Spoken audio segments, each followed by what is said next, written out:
হ্যাঁ, শ্রী দর্শক, সুপ্রিয় দর্শককে স্বাগত জানাচ্ছি। আপনারা জানেন যে গতকাল এর বিষয়টা ছিল একেবারে আমেরিকা অনেক কিছু করে ফেলেছে, 3টে জায়গায় বোমা হামলা করেছে এবং সেই এমন বিমান, যে বিমানকে আপনার হলো কোনো রাডার দেখতে পারে না, এবং সেই রাডার দেখতে না পারা বিমানটি 3টি জায়গায় হামলা করেছেন এবং 3 দুগুণে 6টি বোমা মেরেছেন, এবং এক একটি বোমা আপনার হলো 60 মিটার দ্যাট ইজ 120 মিটার পর্যন্ত জায়গা ধ্বংস করে দিতে পারে।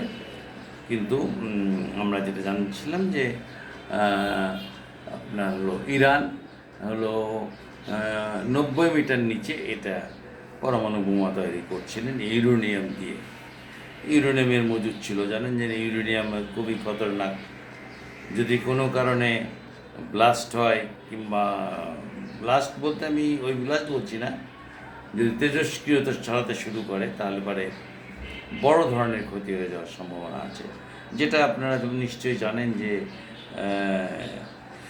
চেরনোবিলে হয়েছিল। আমি চেরনোবিলে গেছিলাম, যখন আমি ইউক্রেনের রাজধানী কিয়েভে গেছিলাম। কিয়েভ থেকে 100 কিলোমিটার দূরে চেরনোবিলে আমি গেছিলাম। এখনও সেইখানে কিন্তু এই ক্ষত বয়ে বেড়াচ্ছে সেখানকার মানুষ। সেখানকার নদীর মাছ কেউ খায় না।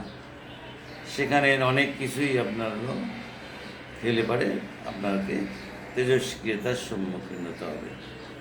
সেম ঘটনা কিন্তু তো হয়েছে জাপানে, যে ঝড়ে ভূমিকম্পের ফলে সুনামি হলো, সেখানেও নাকি এরকম একটা ঘটনা ঘটেছিল।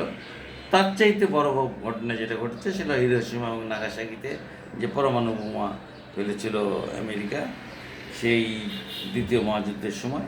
সেইটা কিন্তু আমরা একটা জিনিস জানি যে সেটা কিন্তু এখনও তার দগদগে ঘা কিন্তু আপনার বহন করে চলেছে জাপান। তো জাপান বহন করে চলছে। জাপানের এই বিষয়টা আমরা খুব কষ্টদায়ক। এখন ঘটনা হলো যে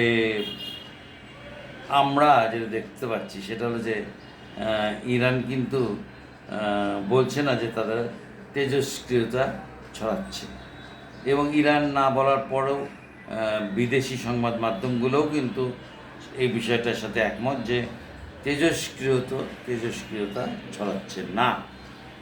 আমেরিকা নাকি স্বীকার করেছে, সেটা একটা বিদেশি সংবাদ মাধ্যমে দিয়েছে যে গোপনে সেগুলো পারমাণবিক উপকরণ সরিয়ে ফেলেছে ইরান। এটা হলো আমেরিকার বক্তব্য।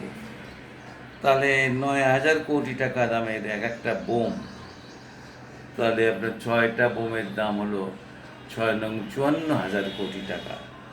এই বোম ফেলায় লাভ কি হলো আমেরিকা? পাপ, অনেক পাপ করছে আমেরিকা। আজকে তো জানেন যে আপনার ইরানের মতন একটা দেশ, আমেরিকার সাথে তাকে যুদ্ধ করতে হচ্ছে। যুদ্ধ সরাসরি নয়, এই যুদ্ধের মূল হোতা হলো ইসরায়েল। ইসরায়েলকে ব্যবহার করছে আমেরিকা, এখন আমেরিকাকে ব্যবহার করছে ইসরায়েল। এই যে যুদ্ধটা হলো, এই যুদ্ধটা কত দূর পর্যন্ত যাবে আমরা বলতে পারি না। এটা তৃতীয় বিশ্বযুদ্ধের দিকে আগাবে কি না এটাও আমরা বলতে পারি না, কারণ চীন খুব চালাক। চীন ব্যবসা ছাড়া কিচ্ছু বোঝে না। আর রাশিয়া ইউক্রেনের সাথে যুদ্ধে লেগে আছে। রাশিয়াও এটা ব্যাপারে ইউক্রেনের থেকে বেরিয়ে আসতে না পারলে এই যুদ্ধে রাশিয়াও ইরানের পক্ষ নেবে না। আর ইন্ডিয়ার কথা তো বলাই যাবে না, ইন্ডিয়া অত্যন্ত চালাক।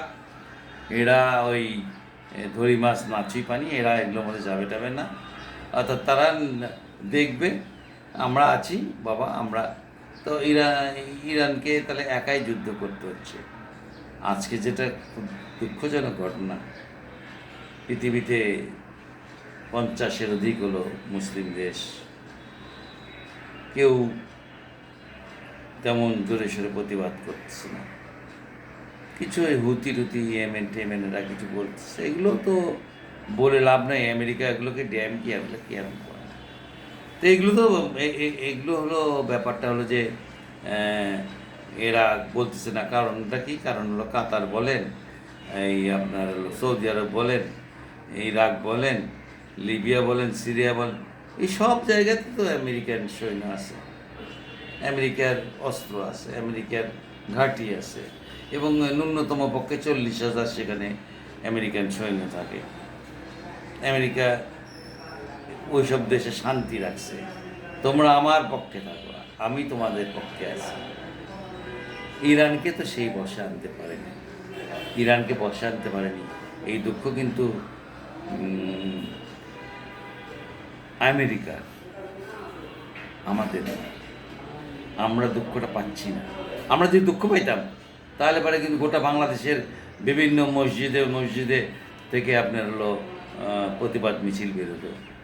আমরা যদি দুঃখ পেতাম তাহলে পরে বাংলাদেশের যত বড় বড় আপনার হলো এই নেতা আছেন, যারা ওয়াজ করে বেড়ান কিংবা বিভিন্ন জায়গায় বক্তব্য দেন, কই তারা তো কেউ নিন্দা জ্ঞাপন করতেছেন না। সামান্য ওই নিন্দা জ্ঞাপনকে নিন্দা জ্ঞাপন বলে না। পতাকা নিয়ে মিছিল করে সাহস নেই। কেন সাহস নেই? আমেরিকা, আমেরিকা বলে কথা। যদি আমেরিকাকে আমরা রাগাই তাহলে পরে হয়তো এর খেসারত দিতে হবে।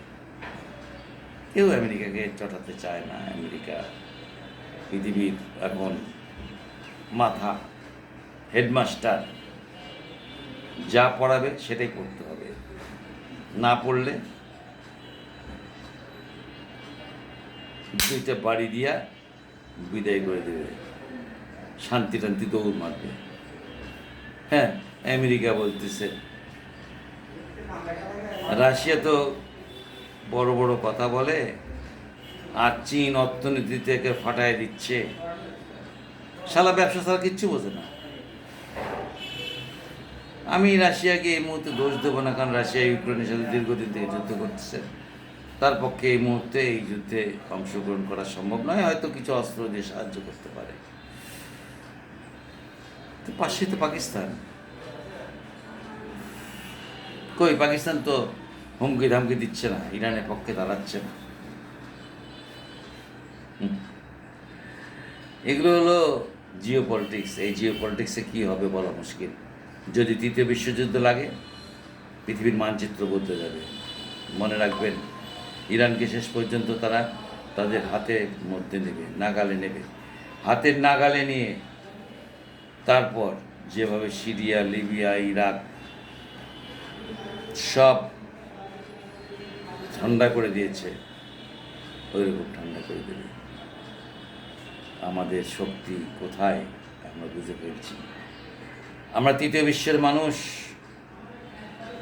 আমেরিকার কাছে জিম্মি। জিম্মি দেখেই আজকে কেউ প্রতিবাদ করার সাহস পাচ্ছে না।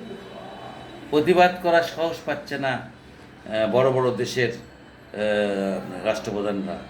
আমাদের দেশের রাষ্ট্রপ্রধানও নিন্দা জানাননি। কই থেকে জানাবে? আমেরিকা, ওরে বাবা America, no no no no no no no no, কিচ্ছু বলা যাবে না। এই নো নো করতে করতে আমেরিকা আজকে গোটা বিশ্বের মাতব্বর। খারাপ লাগতেছে শুনতে। আমি দুঃখ পাচ্ছি, কারণ ইরানের মতন একটা দেশ, সুন্দর হোক অসুন্দর হোক, ইরান একটা মুসলিম দেশ এবং ভালো দেশ। সেই দেশটাকে ধ্বংস করে দেওয়া হচ্ছে। এই ধ্বংসের প্রক্রিয়ার সাথে জড়িত যারা, তাদেরকে ঘৃণা জানাই, প্রতিবাদ জানাই এরকম নৃশংস আক্রমণের। রাতের অন্ধকারে ইসরায়েল বোমা ফেলিয়েছে, বোমা ফেলে মানুষকে মেরে ফেলেছে, অন্তত আর্মির বড় বড় অফিসারদেরকে মেরে ফেলেছে। That's not good. যুদ্ধ তো একটা এমন জিনিস, জেনে শুনে করতে হয়, বলতে হয়, একটা থ্রেট দিতে হয়। আমেরিকা থ্রেট দিয়েছে 14 দিনের, 2 দিনের মধ্যেই বোম মারছে। তো বোম তো কিছু হয় নাই, কোনো ইউরেনিয়াম সরায়নি। তাহলে কই গেছে? ওটা সরাই ফেলছে অলরেডি। ইরান।